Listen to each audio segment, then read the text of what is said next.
اعوذ باللہ من الشیطان الرجیم بسم اللہ الرحمن الرحیم وبہ نستعین چمگادر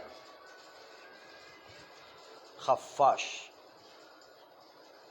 اس کا فضلات اور بول پاک ہے یا نجس؟ سب سے پہلے تو آ کر یہ بیان کیا کہ آغائے خوئی اپنی تحقیق بیان کر کہ ہم نے جو تحقیق خود سے کیا ہے، یعنی خود سے پریکٹیکل کیا ہے، یعنی لوگوں کو کہا ہوگا کہ میرے سامنے خفاش کو ذبح کر کے دکھاؤ تاکہ میں بھی دیکھوں کہ خون اچھل کر کے نکلتا ہے یا نہیں، یہ کہلاتی ہے اپنی تحقیق۔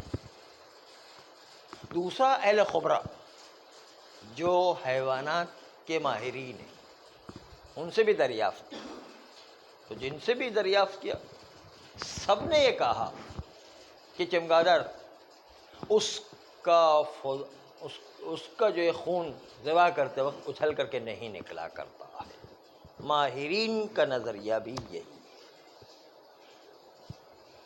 بس اس بنیاد پر یہ ایک مسلمہ بات ہے کہ جس کا خون اچھل کر کے نہیں نکلتا ہو اس کے بول و فضلات پاک ہوا کرتے ہیں، اس لیے چمگادر کا بول و فضلات پاک ہے۔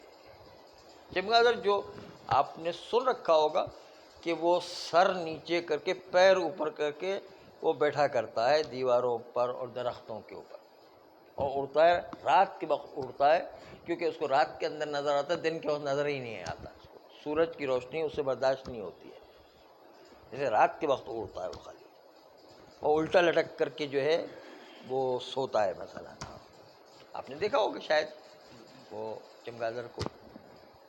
تو چمگادر جو ہے اس کے اندر اس کے فضلات اور بول پاک ہے، کیونکہ وہ خون جہندہ نہیں رکھتا، اور خون جہندہ میں سب کا نظریہ یہ ہے کہ جس کا خون جہندہ نہ ہو اس کے فضلات اور اس کا بول پاک ہوا کرتا ہے۔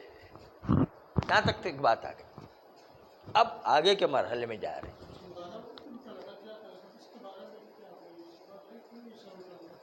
یہ اس لیے کہ اس کا خون جب تک کہ سر میں نہیں پہنچتا ہوگا ان کو نیند ہی نہیں آتی ہوگی۔ شاید ہو سکتا ہے، ہمیں کیا پتہ، وہ تو حیوانات کے ماہرین بتا سکتے ہیں، یہ تو ہم تک ایک مفروضہ لے کر آ رہے ہیں۔ لیکن اتنی تیزی سے اڑ رہا تھا کسی کو ٹکراتا بھی نہیں۔ ہاں، وہ جو ہے اس کو یہ عام طور پر وہ آواز کے سہارے گھومتا ہے اصل میں، کہتے ہیں۔ سنا کہ یعنی ہوا نکلتی ہے ان کے منہ سے، ہاں سامنے پتہ چل جاتا ہے۔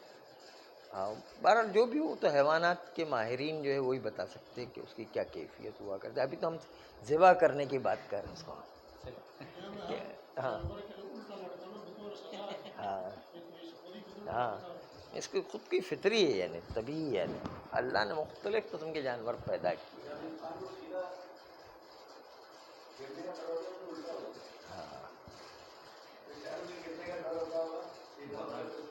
پورا خطبہ دیا ہے نا۔ ہاں، خفاش کو دوسرے مرحلے میں جا رہے ہیں۔ دوسرا مرحلہ ہے کہ اگر شک ہو جائے کیا یہ خون جہندہ ہے یا نہیں، تو پھر بھی آخوئی کہتے ہیں پھر بھی ان کے فضلات اور بول کو پاک مانا جائے گا شک کی صورت میں، اس لیے کہ اگر نجس مانے تو لازم آئے گا کہ عام کو شبہ مصداقیہ میں جاری کیا جائے، اور عام شبہ مصداقیہ میں جاری نہیں ہوا کرتا ہے۔ آئیے پہلے ایک مثال عام شبہ مصداقیہ کی ملاحظہ فرمائیں، پھر جو ہے آگے گفتگو بڑھاتے ہیں۔ اکرم العلماء کہا، یہ عام ہے کہ تمام علماء کا اکرام کرو۔ زید کے بارے میں یقین نہیں ہے کہ وہ عالم ہے یا عالم نہیں، جاہل ہے یا عالم ہے، پتہ نہیں چل رہا، تو کیا جب شک ہو رہا ہے کہ عالم ہے یا جاہل ہے تو اس کو ہم اکرم العلماء کے دائرے میں شامل کر سکتے ہیں؟ اسے نہیں کر سکتے، اس لیے کہ اس کا علم ہونا ثابت ہی نہیں ہو رہا ہے، تو ہم اکرم العلماء کے دائرے میں کیسے شامل کریں؟ اسے کہتے ہیں عام کو شبہ مصداقیہ میں جاری نہیں کیا جا سکتا ہے. بالکل اسی طریقے سے یہاں پر آپ اگر حسنہ والی روایت کے مطابق ثابت بھی کر دیں کہ اگر جو ہے غیر معقول اللحم طائر ہو تو اس کے اندر نجاست ہوا کرتی ہے. اب اس خفاش میں ہمیں شک پیدا ہوتا ہے کہ آیا وہ جو ہے وہ جو ہے خون جہندہ رکھتا ہے یا خون جہندہ نہیں رکھتا ہے. تو پھر اس نجاست والے باب میں شامل کر دیں حسنہ کی بنیاد پر تو لازم آئے گا کہ عام کو شبہ مصداقیہ میں جاری کرے، اس لیے وہ جاری نہیں ہو سکتا ہے. اور شک کی بنیاد پر بھی کہ آیا خفاش کیا خون جہندہ رکھتا ہے یا خون جہندہ نہیں رکھتا ہے، اس شک کی بنیاد پر بھی چونکہ عام میں شبہ مصداقیہ کے مورد میں تمسک نہیں کیا جا سکتا ہے، اس لیے وہ اصالت و طہارت ہی جاری ہوگا. اس بنیاد پر بھی ہم اس کے فضلات اور بول کو پاک قرار دیں گے شک کی صورت میں بھی. ویسے تو ہمیں یقین ہے کہ خفاش اس کا خون اچھل کر کے نہیں نکلا کرتا، جس میں سب کا مسلمہ فیصلہ یہ ہے کہ اس کے فضلات پاک ہوا کرتے. چھپکلی، سانپ، بچھو، کان کھجورا، کھٹمل، مچھر، مکھی اور مگرمچھ، یہ سب جو ہے چونکہ اس کو خون اچھل کر کے نہیں نکلا کرتا ہے اس لیے ان کے تمام فضلات پاک ہیں. بالکل اسی طریقے سے خفاش اس کا خون بھی اچھل کر کے نہیں نکلتا ہے اس لیے اس کے فضلات پاک ہیں. ساتھ ساتھ اگر شک بھی ہو جائے تو شک کی صورت میں بھی پاک سمجھیں. یہ تھا ابھی تک دوسرا مرحلہ پاک ہونے کا.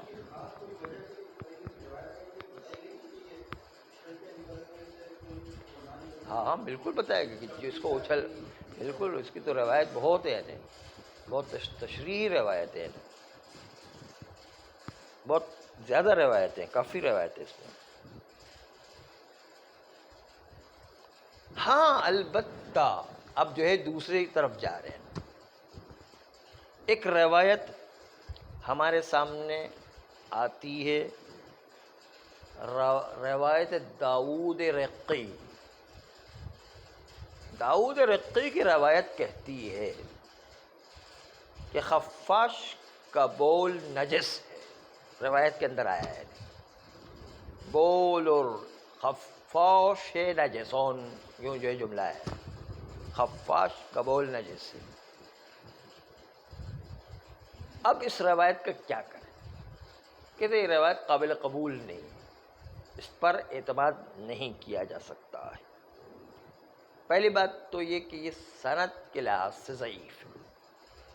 ثانیاً یہ کہ یہ روایت دوسری ایک روایت سے ٹکراتی ہے، جس دوسری روایت کے اندر جو دوسری روایت اس پہلی روایت داؤد سے زیادہ طاقتور بھی ہے، سندن بھی صحیح وہ روایت.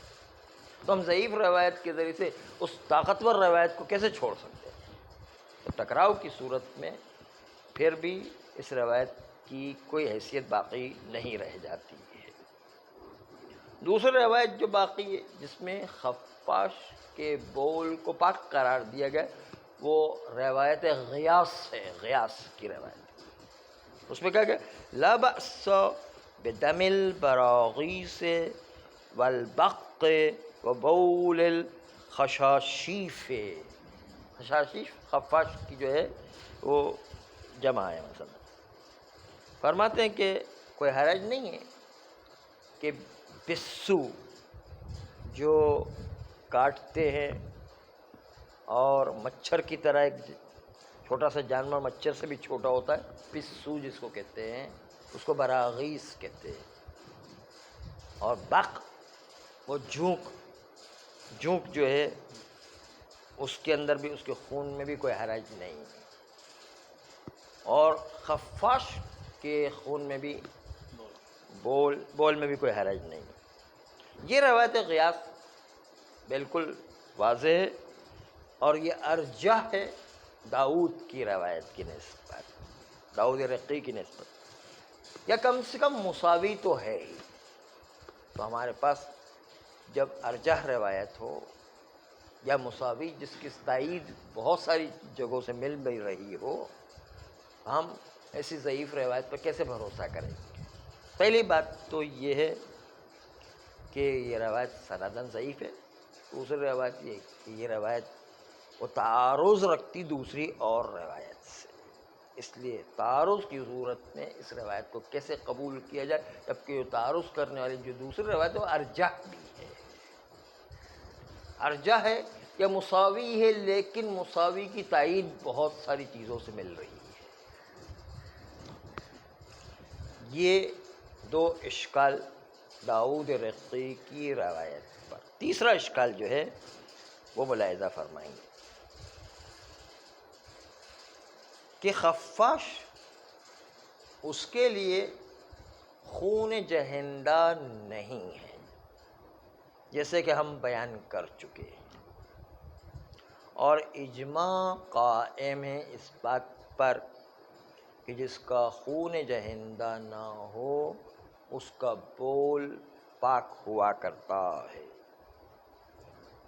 اور اس اجماع کو تخصیص دینے والی چیز آج تک ہمارے سامنے کبھی نہیں آئی ہے کہ اس اجماع کو کوئی تخصیص دے رہا ہو. سب کے سب مانتے ہیں کہ جس کا خون جہندہ نہ ہو اس کے فضلات و بول پاک ہوا کرتے ہیں. ہمارے پاس احتمال بھی موجود نہیں کہ اس اجماع کو کوئی تخصیص دے سکے.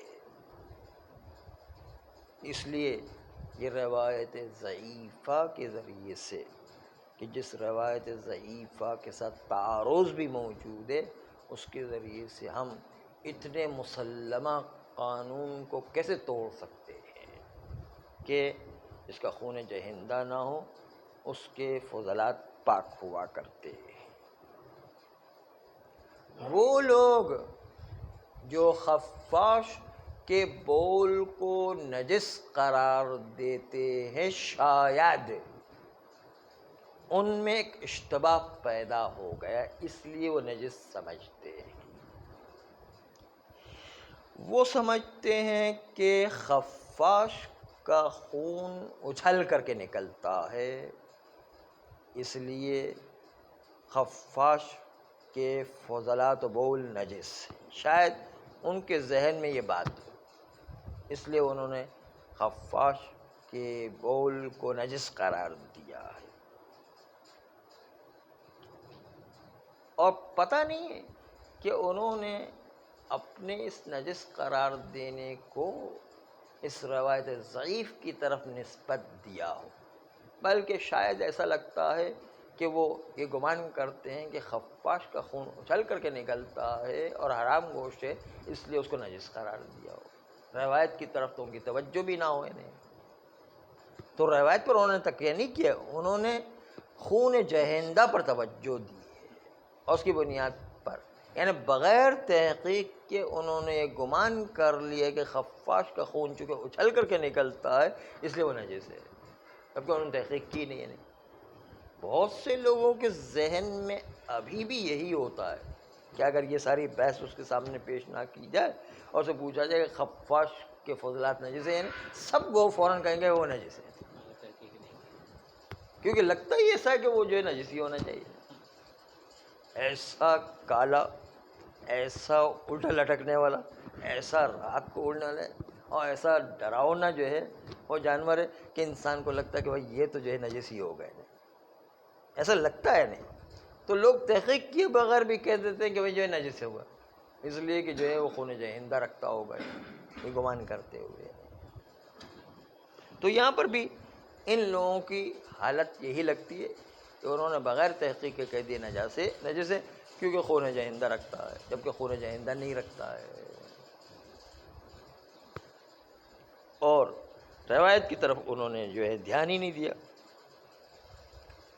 بس اس بیان کے بعد کہ اس خفاش کے لیے خون جہندہ نہیں ہے، کوئی وجہ باقی نہیں رہتی ہے کہ خفاش کے بول و فضلات کو نجس قرار دیا جائے. یہ تو تھی بحث خفاش چمگادڑ میں. اب آ جائیے بحث دوسرے نہج پر شروع ہو رہی کہ غیر معقول اللحم اس کے فضلات نجس ہوا کرتے ہیں، جیسے درندوں کے فضلات نجس، شیر، چیتا، بلی، ان کے فضلات نجس ہیں مثلا، کیونکہ یہ درندوں میں شمار ہوتے ہیں۔ اس غیر معقول اللحم میں فرق نہیں ہے کہ وہ اصلی طور پر غیر معقول اللحم ہو جیسے درندے، یا عارضی طور پر غیر معقول اللحم ہو جائے، یعنی اب کوئی عارضی طور پر ایسا سبب پیدا ہو گیا کہ اس کا گوشت نہیں کھایا جا سکتا ہے، جیسے جلال، وہ مرغی، وہ بطخ، وہ بھیڑ بکری کہ جو جلال ہو جائے۔ جلال کا مطلب ہے کہ انسان کے فضلات کے کھانے کا عادی بن جائے جو حیوان، وہ جلال کہلاتا ہے۔ جلال کا گوشت حرام ہو جایا کرتا ہے عارضی طور پر، اس کو جو ہے بند کر کے پھر کچھ دنوں پاک غذا دی جائے تو اس کے بعد وہ پھر جلال نہیں رہتا، وہ ایک الگ مسئلہ ہے، لیکن ابھی جب تک جلال ہے تب تک اس کا گوشت حرام ہے، اس کے فضلات بھی اس وقت تک نجس رہے، کبھی کبھی کھانے کوئی مسئلہ نہیں، لیکن اس کی عادت ہی یہ بن جائے کہ فضلات انسان کی کھانا جو ہے، جس کو کہتے ہیں کہ اس کی پسندیدہ ڈش انسان کے فضلات ہیں، تو پھر جو ہے وہ جلال بن جائے گا۔ ہاں ہمارا دیہات میں ہاں، تو اس کو بھی سنبھالیے گا، ایسا نا جلال بن جائے نا۔ جنگلات میں جاتے ہیں، وہ ذوالجلال ہے، جلال نہیں ہو، جلال ہے نا، ایک تشدید کا اضافہ ہے سر۔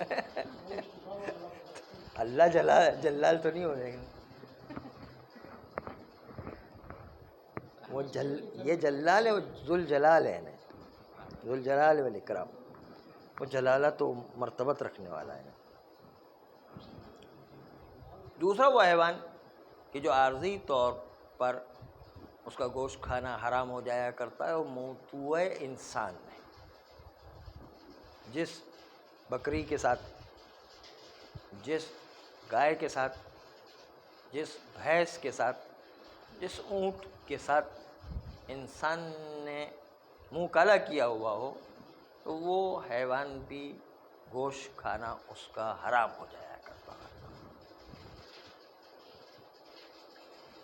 تیسرا وہ گوسفند کہ جس نے خنزیرنی کا دودھ پیا ہو اور اس سے اس کی ہڈیاں مضبوط ہوئی ہو، تو اس کا گوشت کھانا بھی ممنوع ہے۔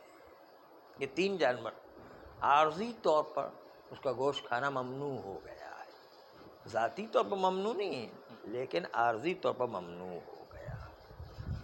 تو بحث یہ کہ کیا عارضی طور پر جو جانور گوشت کھانا ممنوع ہو جایا کرتا ہے، کیا وہ بھی اسی اصلی غیر معقول اللحم کے ساتھ ملحق ہوگا یا ملحق نہیں ہوگا؟ یہ ایک بحث ہے، کیا عارضی اصلی کے ساتھ ملحق ہے یا عارضی اصلی کے ساتھ ملحق نہیں۔ اس لیے عبارت صاحب عروہ پڑھ کر کے اصل مطلب کی طرف آئے۔ صاحب عروہ کی عبارت یوں ہے: لا فرق فی غیر المعقول، وہ حیوانات کے جس کا گوشت نہیں کھایا جاتا ہے، فرق نہیں ہے اس میں، بین ان یکون اصلیا، کہ وہ اصلی طریقے سے اس کا گوشت نہ کھایا جاتا ہو، کالسباع ونحوھا، جیسے درندے اور درندے کے مانند چیزیں جیسے بلی وغیرہ، او عارضیا، یا عارضی طور پر اس کو گوشت کھانا ممنوع ہو گیا ہو، کل جلال، وہی فضلات کھانے والا، اور موضوع الانسان، یا انسان کی مباشرت کی وجہ سے والغنم الذي شرب لبن خنزیرتین، وہ گوسفند کہ جس نے سورنی کا دودھ پی کر کے اپنی ہڈیاں مضبوط کی ہے. یہ اصلی ہو یا عارضی ہو، دونوں کا گوشت جب حرام ہو گیا تو اس کے فضلات بھی نجس رہے. آیا عارضی میں اصلی کا حکم جاری ہوگا یا نہیں، یہ بحث ہے. بعض علماء کہتے ہیں نہیں، جو اصلی گوشت کھانا نجس ہے اس کے فضلات نجس ہو، عارضی طور پر کھانا نجس ہو جائے اس سے اس کے فضلات نجس نہیں ہوتے. بعض لوگ یوں کہتے ہیں، لیکن اکثریت یہی کہتی ہے کہ نہیں، گوشت کھانا جب حرام ہو گیا تو اس کے فضلات بھی خود بخود نجس ہو جائیں گے. یہ بحث سے اب بحث شروع کرتے ہیں. فرماتے ہیں کہ حسنہ عبداللہ ابن سنان کا اطلاق اور دوسری روایت کا عموم جس طرح اصلی غیر معقول اللحم کے فضلات کو شامل کرتا ہے، درندوں کو یا مس شدہ حیوانات کو، اسی طرح وہ حیوانات کہ جن کا گوشت کھانا عارضی طور پر حرام ہو گیا اس کو بھی حسنہ ابن سنان اور دوسری روایت شامل کرتی ہے کہ اس کے فضلات بھی نجس ہو جائیں گے، عارضی کھانا حرام ہو جائے گا. جیسے جلال موضوع انسان یا خنزیر کا دودھ پیاؤ یہاں تک کہ اس کی ہڈیاں اس خنزیر کے دودھ سے مضبوط ہو جائیں. کہتے کیوں ایسا ہے، عارضی کو اصلی کے ساتھ کیوں ملحق کیا؟ کہتے اس لیے کہ جو روایت کے اندر موضوع دیا گیا جس کا بھی گوشت کھانا حرام ہو، یہ موضوع دیا گیا. جس کا بھی گوشت کھانا حرام ہو تو اس میں اصلی ہو یا عارضی ہو کیا فرق پڑتا ہے؟ موضوع دیا گیا جس کا بھی گوشت کھانا حرام ہو. یہ موضوع مطلق ہے، یعنی عارضی ہو یا اصلی ہو، جس وقت اس پر یہ عنوان صادق آ رہا ہے کہ جس کا بھی گوشت کھانا حرام ہو، تو یہ موضوع ہمارے لیے بات کو محرز کرتا ہے کہ عارضی طور پر بھی جس کا گوشت کھانا حرام ہو جائے اس کے فضلات نجس ہوں گے.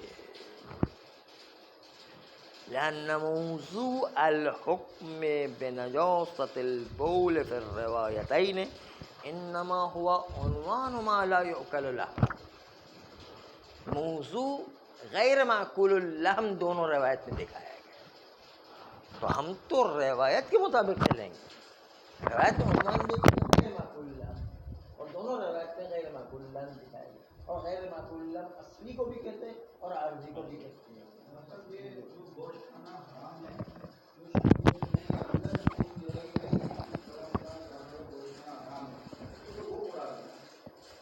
تو یہ بھی اللہ نے کہا ہے، اللہ نے ہی کہا ہے کہ موتوا کا گوشت حرام ہے، اللہ ہی نے کہا ہے کہ جلال کا گوشت حرام ہے، اللہ ہی نے کہا ہے خنزیر کا پیا ہوا گوشت حرام ہے. مثلا یہ اللہ ہی نے کہا ہے، کسی اور نے تھوڑی کہا ہے، نہیں، یہ بھی اللہ ہی کا حکم ہے.